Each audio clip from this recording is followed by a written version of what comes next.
Hello，大家好，我係文天。今集會同大家介紹新武將馬代嘅組隊。新武將馬代嘅技能主要分成3個部分。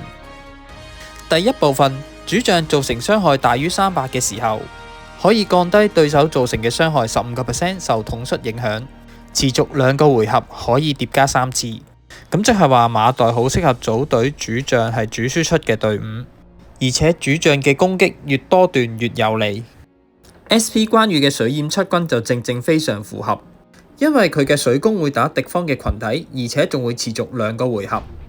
仲會隨住發動嘅次數增加，喺其後亦會造成群體嘅兵刃傷害，再加埋疾雨嘅多段攻擊，好易就會疊滿3次。兩雄嘅馬代疊滿3次之後，大概可以降低對手嘅輸出58%。第二部分，喺前2回合有50% 機會可以令到主將對敵軍造成兵刃傷害。呢一部分除咗可以增加隊伍穩定嘅輸出之外，仲可以喺前段觸發到馬代嘅第一部分技能，降低對手嘅輸出。喺打速攻隊嘅時候非常之重要。第3部分，喺第6回合，馬代會對敵軍造成1次兵刃傷害。一般嚟講，輸出大概會有600至900左右。雖然今季仲未可以做到3幻神入邊最後一個嘅法官盾，唔緊要，因為今季 SP 關羽有自軍，除咗可以提升戰法發動嘅機率之外，仲有可以選擇剛毅，咁樣就唔怕俾人先手打紅出唔到技，配埋無雙星彩就可以俾星彩1個回合時間發動護盾，令到 SP 關羽有洞察穩定出技。呢一隊由無雙星彩頂替 SP 法正嘅偽法官盾，雖然冇法官盾咁勁，不過今季 SP 關羽有自軍嘅加持，令到隊伍強度都唔錯，勉強都去到 T0 嘅水準。值得留意嘅係喺呢一度我做咗一個雙重保護 SP 關羽，馬代加速配草船1速解控，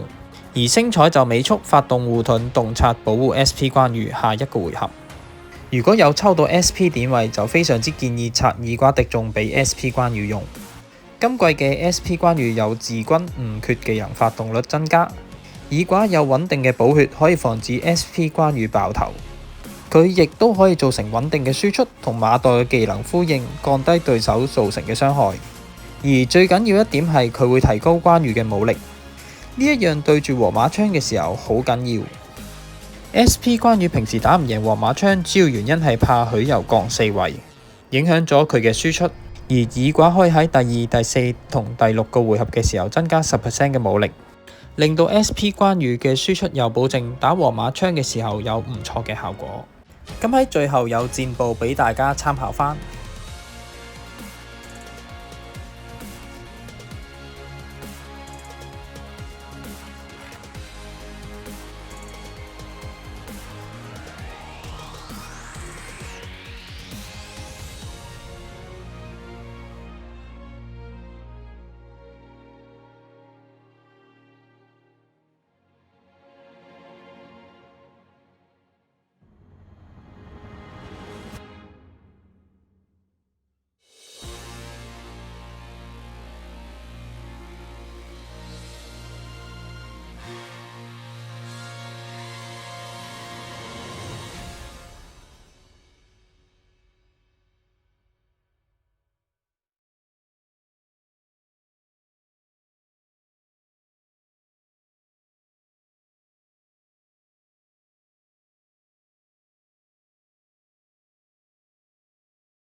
咁今集暫時分享到呢一度，多謝大家支持，下集見。